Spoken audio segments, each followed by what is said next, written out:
And now it's time to cut. Hi Kinder friends, today we are going to be cutting and I've got some scissors from Kinder that I have borrowed to show you how we cut things. When we hold the scissors, we always make sure the thumb is the boss. Kinder scissors are looking a little bit dirty, but I just want to show you this big section is for your middle fingers and the little section is for your thumb. And on these ones, it's kind of hard to tell, but this is the top and this is the bottom because this is a little bit smaller. So I put my thumb in the top and I put the other fingers down there. If it's comfortable, you can do that.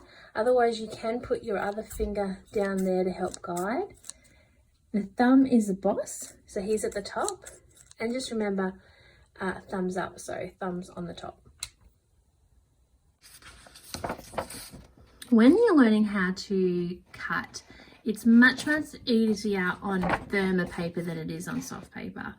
And we cut and lift, cut, lift, and we cut and we lift, and there's one strip. And this is the little scissors, and I definitely can't fit most of my fingers in there, so pointer's going to go out and tall man's going to go into the hole.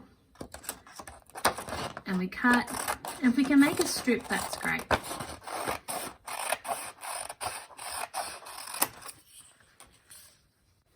It's important when you're cutting that your wrist is as straight as it can be.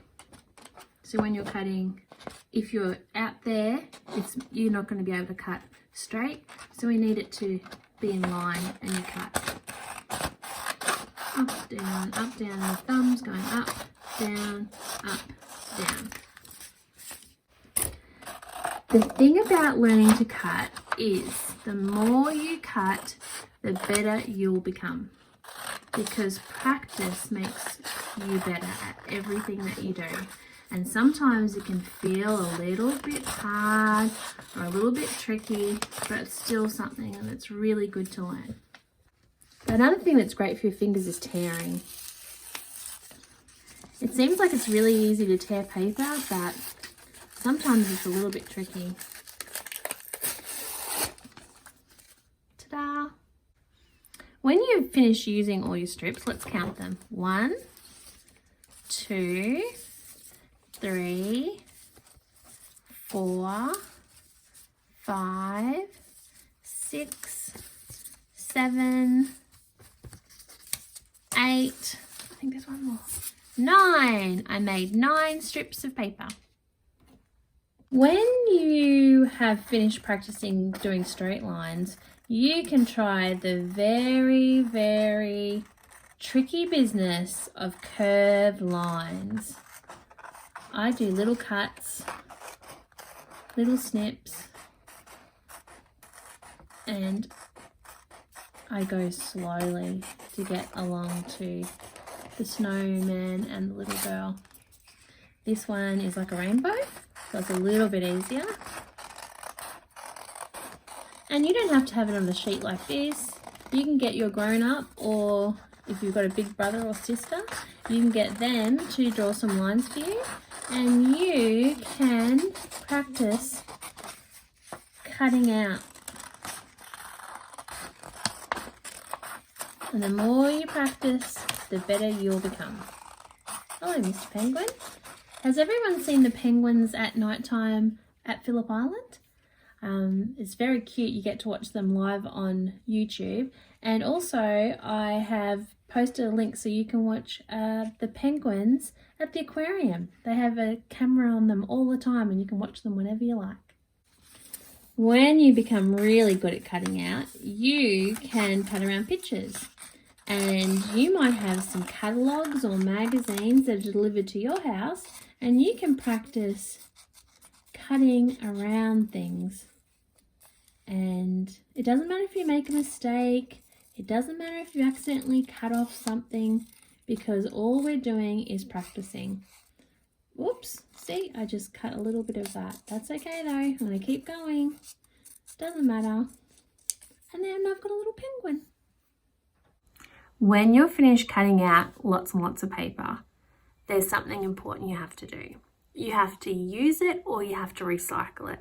And that means you have to put it in a special bin. And I'm sure your grown-up will teach you which one. Because we have a paper bin at Kinder.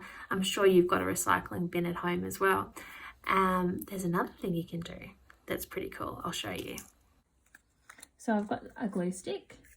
And you know that sticky tape has a lot of plastic in it. So it's probably not the greatest thing to use if we're being kind to the environment.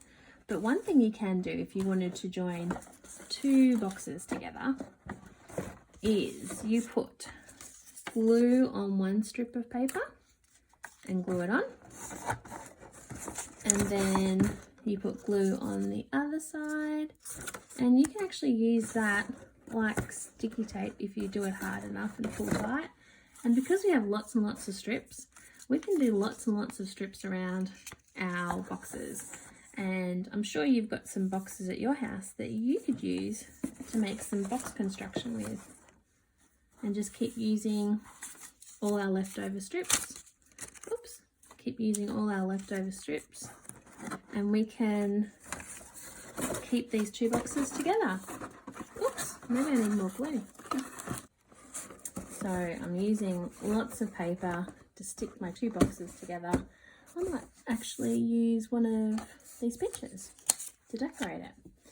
You can decorate it any way you like. You probably have lots of loose parts at your house that you could use to decorate. And when you're finished, a great idea is to play with it and then put it back into recycling so it can be broken down and made back into paper so you can use it again. Recycling is great for our environment.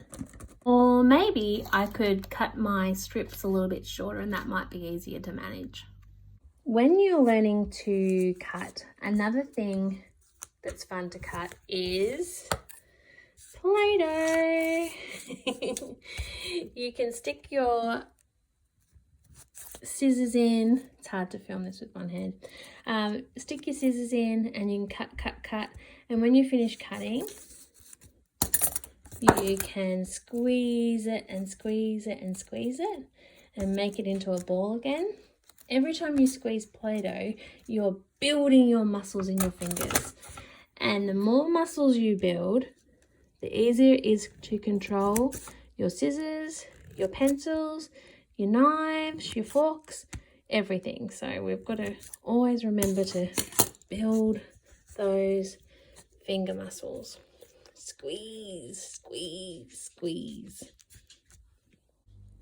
When you're finished cutting out all your Play-Doh, it's really important that you squeeze it all back together and clean up the mess that you made.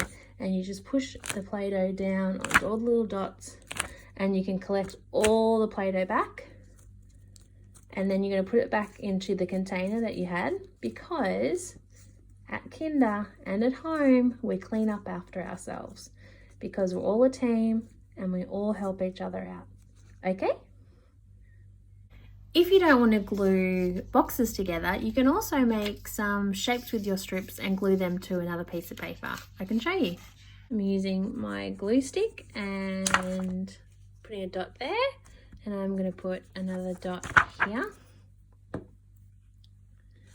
And you can take one bit of paper there and you can do one bit of paper there and you can make your own tunnel. I wonder what you could make with your shapes. And this one I tried to make stand up, but it fell down. And this one I made into an M shape. It reminds me of the train tracks we have at Kinder. Up and down, up and down. And it goes on the ground like that. We call it 2-dimensional.